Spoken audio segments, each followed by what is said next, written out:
سورۃ الانفطار، وہاں آپ نے دیکھا تھا کہ 13 آیات آئی تھی کہ جن میں قیامت سے قریب کے واقعات کا تذکرہ تھا. اس کے بعد آیت آئی تھی علمت نفس ما اخبرت. یہاں اس کو مختصر کیا ہے اور 4 آیات کے اندر، لیکن اس کے بعد علمت نفس ما قدمت واخرت، اس کی وضاحت. اور جو نتیجہ نکلے گا سورہ تکویر میں وہ نہیں تھا کہ کیا نتیجہ نکلے گا، بلکہ یہ کہ کدھر جا رہے ہو، ادھر جا رہے ہو یا ادھر جا رہے ہو. لیکن سورہ انفطار میں وہ دونوں کے نتیجے بیان کر دیے جائیں گے کہ ادھر جاؤ گے تو کہاں پہنچو گے، ادھر جاؤ گے تو کہاں جاؤ گے. بسم اللہ الرحمن الرحیم. اذا السماء انفطرت، جب آسمان پھٹ جائے گا. وَإِذَا الْكَوَاكِبُ انتثرت، اور جب کہ تارے بکھر جائیں گے، جھڑ جائیں گے. وَإِذَا الْبِحَارُ فُجِّرَتْ، اور جب سمندروں میں ابال آ جائے گا.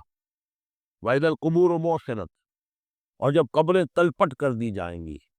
عَلِمَتْ نَفْسٌ مَّا قَدَّمَتْ وَأَخَّرَتْ، ہر جان جان لے گی کہ اس نے کیا آگے بھیجا کیا پیچھے چھوڑا، یا کس شے کو آگے کیا کس کو پیچھے کیا. یہ دونوں الفاظ یہاں سمجھ لیجیے، بعد میں بھی آئیں گے. یہ ایک ہے کس شے کو آگے بھیجا، کس شے کو پیچھے چھوڑا، یہ ہم پہلے بھی پڑھ چکے ہیں.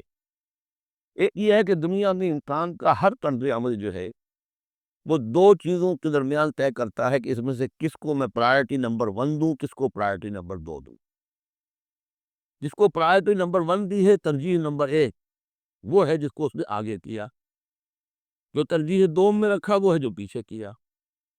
بس یہی سارا معاملہ ہے کہ تم نے آخرت کو ترجیح اول دی ہے یا دنیا کو، کس کو مقدم رکھا کس کو مؤخر. ایک راستہ یہ ہے کہ میرا مطلوب تو ہے آخرت، دنیا جتنی مل جائے نہ ملے تو بھی کوئی بات نہیں.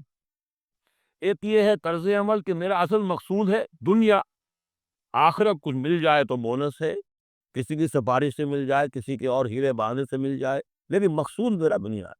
تو بما قدمت واخرت، کیا آگے کیا کیا پیچھے کیا، یا کیا آگے بھیجا کیا پیچھے چھوڑا. یا ایھا الانسان ما غرک بربک الکریم، اے انسان تجھے کس شخص نے دھوکے میں مبتلا کر دیا ہے اپنے رب کریم پر. یہ وہ مضمون ہے کہ جو سورہ حدید میں آ چکا ہے، سورہ لقمان میں آ چکا ہے.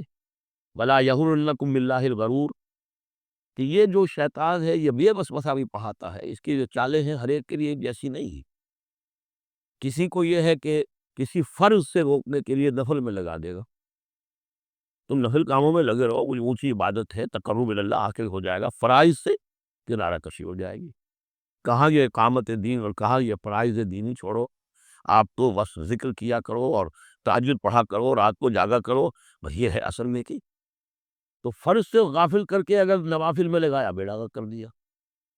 تو اسی طریقے سے یہ اتنی چال ہے. اللہ تو بڑا غفور ہے، بڑا رحیم ہے. یہ کیا چھوٹی چھوٹی باتوں پر وہ پکڑے گا، آپ کا تمہیں خیال ہے وہ اتنا کوئی خردہ دیر نہیں ہے. اللہ بڑا غفور ہے، کریم ہے، رحیم ہے.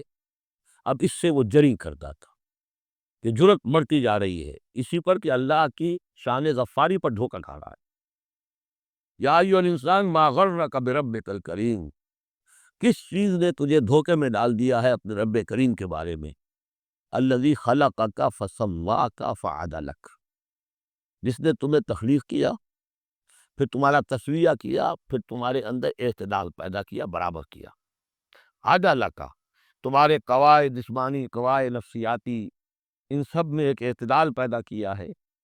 یہ عدل جو ہے یہ گویا کہ اس تخلیق کے اندر بھی مضمر ہے، انہیرنٹ ہے. اور اللہ تعالیٰ بھی عدل کرے گا تاکہ جو بھی گناہ گار ہیں ان کو سزا دی جائے اور جو نیکوکار ہیں ان کو جزا دی جائے.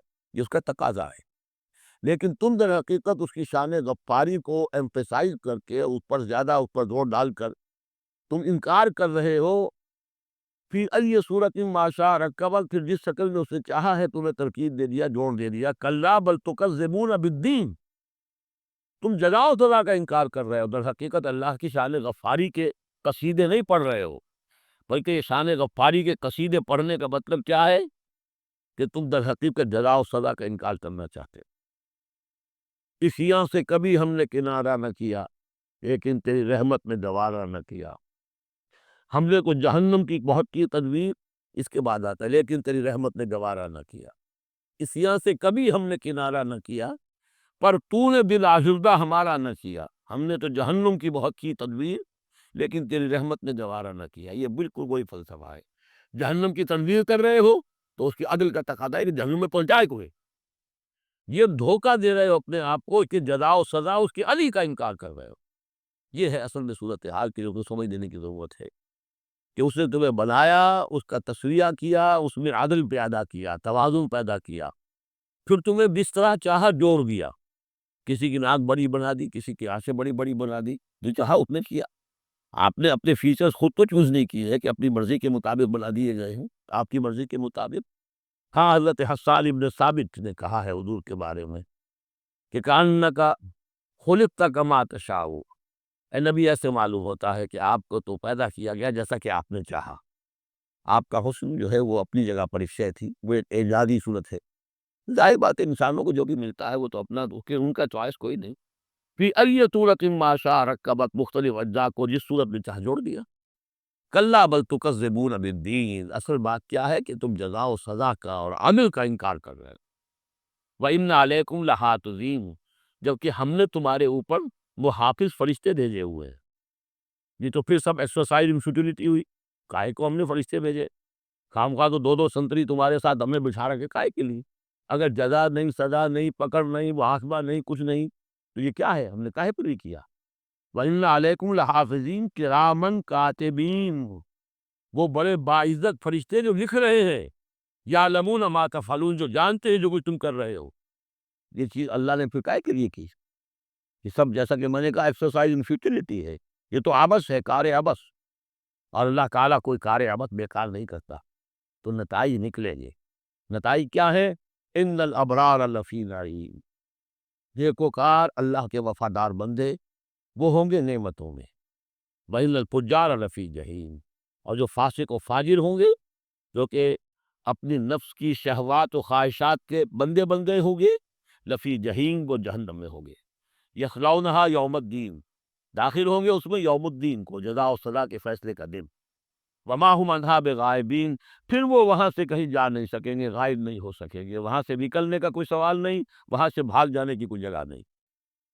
وما ادراک ما یوم الدین، اور تمہیں کچھ پتہ ہے، کسی نے کچھ بتایا ہے یوم الدین کیا ہے؟ ثم ما ادراک ما یوم الدین، پھر تمہیں کچھ اندازہ ہوا ہے تو یوم الدین کیا ہے؟ یوم لا تملک نفس لنفس شیئا والامر یومئذ للہ، جب کسی جان کو کسی دوسری جان کے لیے کوئی اختیار حاصل نہیں ہوگا، اور امر تلک اللہ کے ہاتھ میں، والامر یومئذ للہ، لمن الملک اليوم للہ الواحد القہار، واتقوا یوما لا تجزی نفس عن نفس شیئا ولا يقبل منها شفاعة ولا يؤخذ منها عدل ولا هم ينصرون۔ وہ دن جانتے ہو گے تم؟ وما ادراک ما یوم الدین ثم ما ادراک ما یوم الدین یوم لا تملک نفس لنفس شیئا والامر یومئذ للہ۔ بارک اللہ لی ولکم فی القرآن العظیم ونفعنی وإیاکم بالآیات والذکر الحکیم۔